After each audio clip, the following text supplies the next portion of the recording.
back to that Esri Maps for Public Policy site, there's a whole resources tab there for you all. And this is full with videos about how to build collections, how to incorporate them into story maps and embed them onto your own external website, things like that. Different blog posts about tips and tricks, what have you. And then there's really great examples.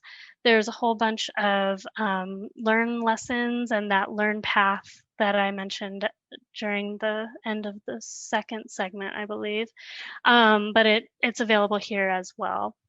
So just wanted to close with those resources. And now let's go to some final questions. That's really good. Thanks, Diana. While the questions start to get typed, I think what you showed about documenting your own upload, our experience over the years has been like most GIS people, at first you just get the job done, right? I'm just going to upload this. I'm just going to get it done. Like I just need to keep momentum. And then if it works, any flaws or weaknesses in the thing you uploaded become apparent to anybody who touches it or builds upon it. So we've found our best practices, try to add quality at each step along the way. Don't stop progress, but sometimes you do need to just get the data up to even understand whether it has a pulse and is worth your time. And then you find out, oh, it's very much worth our time. Oh, well, then we need good field names and good field descriptions so that if we do that and publish that layer, nobody else has to go look those field names up. Nobody else has to go look up the definition of those fields. It's just provided.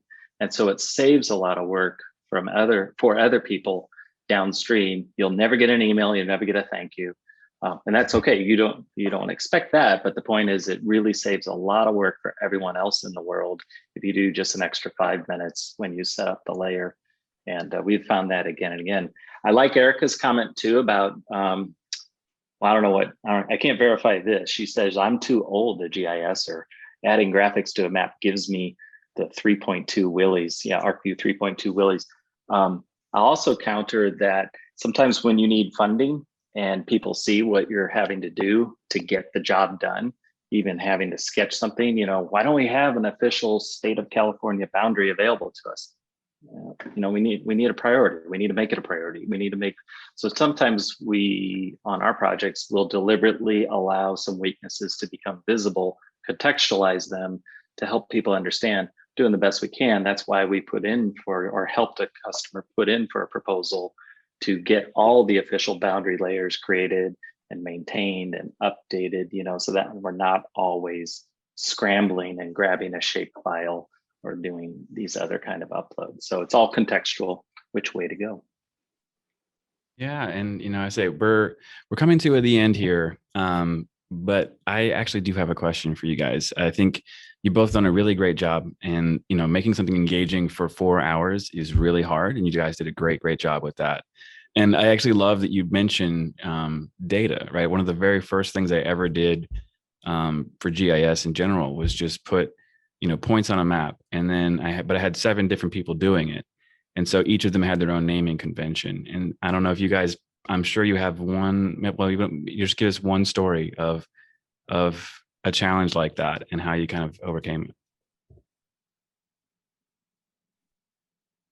Yes, years ago we needed to do a project where we validated the count of housing units in a selection of 100,000 census blocks in the United States. So our lead demographer at the time, Lynn Wombold, asked us, I'm going to send you a list of 100,000 census blocks that she's interested in, and to do a blind test or a test of what were Esri demographics count of housing units in that census block versus other sources. And we had to have 10 interns all clicking on a map, literally sitting there counting 1, 2, 3, 4, 5, 6. It was, the first week was horrible until we got good at understanding, well, how can we get the software to count those housing units for us? And then the intern just verifies it. But what the key was to have a common database template And if I had to do that project again today, I would do it online. And the reason is our online product now has a lot of templates just pre-baked where you can just say, look, I'm going to send a crew out to collect fire hydrant locations and just validate them. That's ridiculous, but, or something close to my heart. I'm going to send a crew out to validate the content of grocery stores. What kind of fresh food do they have available? Quantity and quality. I'm going to give it a rating. So I'm going to send people out. I want them to validate, go stand at the front door, press a button. So now there are online tools, applications available where we know you need that consistent database behind the scenes. So it's just provided as part of the application template rather than make you build it all up from scratch like we would in the old days, which I love the old days. I love building from scratch, but right. I also like being efficient. Then what about you, Diana? Any good? Well, this isn't a naming convention horror story, but it's an ID field horror story. I was doing a project looking at school children and different programs that they've been part of, and the whole convention of the student ID had changed from year to year. And that was what we were using to follow students from year to year. And so like kids were switching genders and ethnicities, and grade progression was like a fourth grader last year was now an eighth grader, and we're like, something is not okay with this data set. So that was an ID horror story rather than a naming convention horror story. I do have naming convention horror stories, but they're not as fun as that one. Yeah, that's great. I mean, maybe they're really smart. You never know. So yeah, exactly. Well, that's awesome. And again, thank you guys so much. It was really informative, really interesting. And again, that's so hard to do over 4 hours. So I do want to say thank you so much for being here. And for the rest of you, all of you attendees, everybody that stayed through, really, really thankful for you as well.